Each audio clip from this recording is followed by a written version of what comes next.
ಬಾಲ್ಯದ ನೆನಪು ತುಂಬಾ ಇದೆ. ಆದ್ರೂ ನಾನು ಒಂದು ಕಲಿಕೆ ಅನ್ನೋದ್ರ ಬಗ್ಗೆ ನನಗೆ ಯಾವಾಗ ಇಂಟ್ರೆಸ್ಟ್ ಬಂತು ಅನ್ನೋದಕ್ಕೆ ಹೇಳ್ತೀನಿ.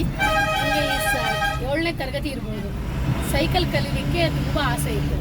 ಆವಾಗ ಮನೆಗಳಲ್ಲಿ ದುಡ್ಡು ಕೊಡ್ತಿರ್ಲಿಲ್ಲ, ಮತ್ತು ನಮಗೆ ಸೈಕಲು ಇರ್ತಾ ಇಲ್ಲ. ಏನು ಮಾಡೋದು ಅಂದ್ಬಿಟ್ಟು ನಾನು ನನ್ನ ಫ್ರೆಂಡ್ ನಾಗರತ್ನ ಅಂತಿದ್ದಾಳೆ, ಆ ಕಾಲಕ್ಕೆ 50 ಪೈಸಾ ಅಂದರೆ ಬಾಡಿಗೆ ಸೈಕಲ್ ತೊಗೊಂಡು ಕಲಿಬೇಕಾಗಿತ್ತು. ಅದನ್ನು ವಾರಕ್ಕೆ 1 ದಿವಸ, ನಮಗೆ ಶನಿವಾರ ಮಾತ್ರ ಫ್ರೀ ಇರ್ತಾಯಿತ್ತು, ಭಾನುವಾರ ಮನೇಲಿ ಕಳಿಸ್ತಿರ್ಲಿಲ್ಲ.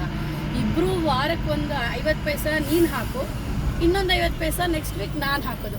ಅದನ್ನ ಹೆಂಗೋ ಹೊಂದಿಸ್ಕೊಂಡು ಕಷ್ಟಪಟ್ಟು, ಅದು ಅಂದಲೇ ಜೆಂಟ್ಸ್ ಸೈಕಲ್ ಕೊಡ್ತಾಯಿದ್ರು, ಲೇಡೀಸ್ ಸೈಕಲ್ ಇರ್ತಾ ಇರಲಿಲ್ಲ. ಕತ್ರಿ ಕಲಿತಾ ಇದ್ವಿ.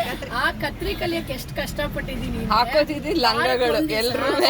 ತಿಂಗಳಾನ್ಗಟ್ಲೆ ಅರ್ಧ ಗಂಟೆ ಕೊಡೋ, ನಾನು ½ ಅನ್ ಅವರ್ ಅಷ್ಟೇ ಕೊಡ್ತಾ ಇದ್ದಿದ್ದು.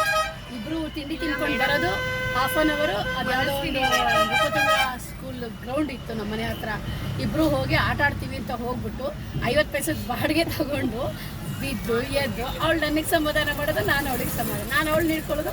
ಈ ಥರ ಕಲ್ತಿದ್ದೀನಿ. ಅಂದರೆ ಕಲಿಕೆ ಅನ್ನೋದು ಮನುಷ್ಯನಿಗೆ ಯಾವ ವಯಸ್ಸಿನಲ್ಲಿ ಇಂದನೂ ಶುರು ಆಗುತ್ತೆ. ಅದು ಒಂದಷ್ಟು ಆವಾಗಿಂದನೂ ಇಲ್ಲಿವರೆಗೂ ಕಲಿತಾನೆ ಬಂದಿದ್ದೀನಿ, ಇನ್ನೂ ಕಲಿತಾನೆ ಇದ್ದೀನಿ. ಆ ಸೈಕಲ್ ಕಲ್ತಿರೋದು ಇವತ್ತು ಎಲ್ಲಾದರೂ ಸೈಕಲ್ ಯಾರನ್ನ ಪುಟ್ಟ ಮಕ್ಕಳು ಸೈಕಲ್ ನೋಡ್ತಾ ಇದ್ರೆ, ಓ ನಾನು ಹಿಂಗೆ ಕಲ್ತಿದ್ದೆ ಅಲ್ವಾ ಅಂತ ಖುಷಿ ಆಗುತ್ತೆ. Thank you.